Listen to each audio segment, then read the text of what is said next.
Good morning from sunny Mallorca. Another nice day. I just wanted to share with you the second nicest noise in the world. Ready? There we go. And what is the nicest noise in the world? Number one. There we go. That is the sound of a Dura-Ace 9150 moving the chain from the small ring to the big ring. I used to have that as my ringtone actually. Not a ringtone, message tone, which was quite cool for those that knew what it was. So why would you willingly choose to forego that and not have that lovely sound on your bike?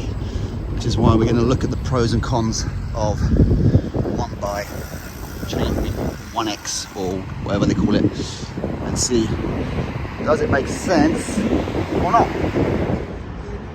Right, so here we have a traditional 2x2X system with a front derailleur and a big gear range. Now, what are the issues with putting on a 1x system? There's a really noisy Spanish guy coming. Oh, there we go. Oh, Jesus, he's gone. Right, so if you put on a 1x chainring, you have to have a chainring size which is in between the big and the small to give you sufficient range. Now, that means that it is neither good at going big or good at going small. And what you also have to do to account for the lack of gears that you then have is to put on a much larger cassette. So this is a 2511. You have to go to at least 32, if not 36, to give yourself a low enough gear to get up any sort of decent hill. And then to get a lot of high speed, you need to go from an 11 to a 10 tooth chain sprocket here. Now, those have been shown to be extremely inefficient because basically the chain has to wrap around a very tight radius, which causes a lot of friction. So that is an issue.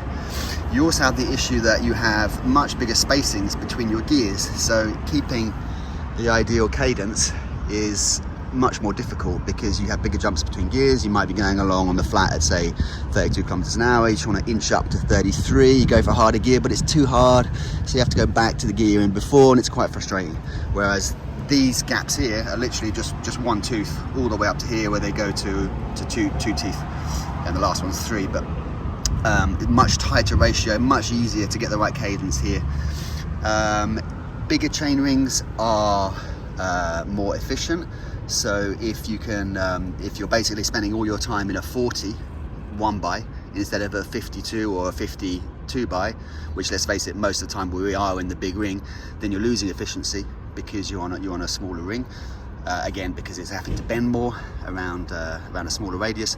And I think a recent study showed that the losses generally, when you take all the different gear situations of a 1x, are between 3 and 6 watts losses compared to a 2x. So yes, what can you gain from it? Well, you lose the front derailleur. That's what, 100 grams or so, and a bit of aero, yeah, because the wind, you know, whacks that straight on. So a little bit of aero, a little bit of weight there. But the cassette is heavier, potentially less aero as well because it's sticking up that much higher. So yeah, not a great deal really.